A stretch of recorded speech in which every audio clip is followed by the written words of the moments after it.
እንግዲህ ሴቶች አብዛኛውን ጊዜ ትዳራቸው መጀመሪያ ላይ የሚሰሩት ነገር የትዳራቸው በረካ እንዲነሳ ትዳራቸውን ጣዕምና ጥሩነት እንዳያገኙ ወከዛሊክ እንደዚሁ ኸይር ነገሮላቸው እንዳንስባቸው በትዳር ላይ የሚገኘው ኸይር ነገር እንዳንስ ምክንያት ይሆናሉ ማለት ነው።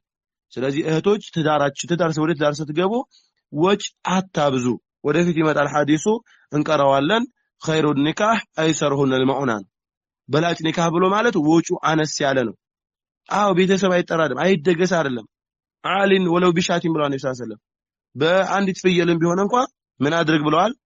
አሳውቅ ግልጽ አድርግ ብለዋል ማለት ነው። ነገር ግን ድንበር ያለፈ የሆነ ወጭ ማውጣት ድንበር ያለፈ የሆነ ገንዘብን ማባከን ለኩራት ተብሎ የሚሰራ ነገር በሙሉ እኔ ከማናነሼ እከሊት እንደዛ አድርጋ ግብቶ እከሊት ልጁን እንዳርጎ ድሮ እኔ ከሱ አንሼ ነው እንደያሉ አንዳንድ ቤተሰቦችማ አላህ ያዘነላቸው ሲቀሩ ተበድረው ሁላ እዳ ገብተው ሁላ ኪሳራ ውስጥ የሚገቡ አሉ ማለት ነው። ወንጀልም ሸምተው ገንዘባቸውንም ተበድረው ወዳልሆነ ነገር ይገባል ማለት። ስለዚህ በትዳር መጀመሪያ ላይ የምናደርገው ነገር ጥንቃቄ ልንወስድ ይገባል። በትዳርሽ መጀመሪያ ላይ የምትፈጽሚያቸው ተግባራቶች ጥንቃቄ ታደርጊ ይገባል። ወንዱ አሁን ሰዓት ላይ ትዳር የሚፈራው ለምንድነው? ሴቶች በሚጠይቁት ወጪ ተነሳ ነው። ይሄንን ስል አንዳንድ የሴትን ገንዘብ ፈልገው የሚገቡ ወንዶች እንዳሉ ማስታወስ ፈልጋለሁ። ብሩን ብለው በተለይ ውጭ ሀገር ዘታ የመጣችን ሴት ምን አለሽ? ምንድን ቤት አለሽ ወይ? ገንዘብ አለሽ ወይ? መኪና አለሽ ወይ? ሱቅ አለሽ ወይ?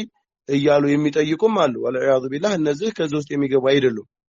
እነዚህ ወንድ ሳይሆኑ እነዚህ አልጫ ይባላሉ።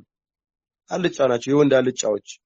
ወንድ ልጅ ራሱን ችሎ ለሴት ልጅ መህር ከፍሎ ድንበር ያለፈ ወጫት ጠይቂው ነው እንጂ መህርሽን ጠይቂ መብትሽ በደል ኢስላም የተፈቀደልሽን ነገር መጠየቅ ትችያለሽ።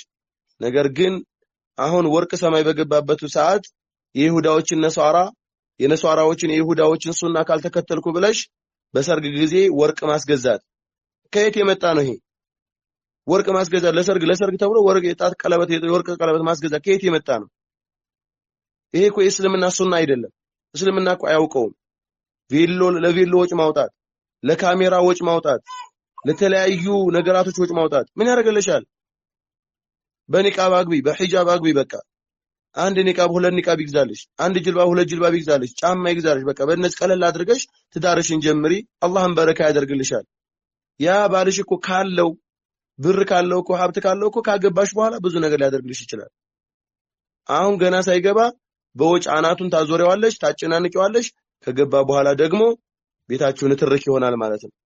ስለዚህ በትዳር መጀመሪያ ላይ የሚፈጠሩ ማባከኖች የሚፈጠሩ እስራፎች ላይ አላህን ልትፈራ ይገባታል። አንዲት ለራሷ መልካምን ነገር ጥሩን መሆንን የምትፈልግ ለሆነ ሴት በትዳሯ መጀመሪያ ላይ የሚደረጉ ነገራቶችን ልትጠነቀቅና ልትርቅ ይገባታል ይላሉ ሼኹ። ኢንሻአላህ ለዛሬ እዚህ ጋር እናቆማለን። ከዛ አንስተን ነገ እንቀጥላለን ኢንሻአላህ። هذا والله أعلم بالله التوفيق والسلام عليكم ورحمة الله وبركاته. فإن أصبت من الله وإن أخطأت من نفسي والشيطان من قلة العلم فالله ورسوله بريئان.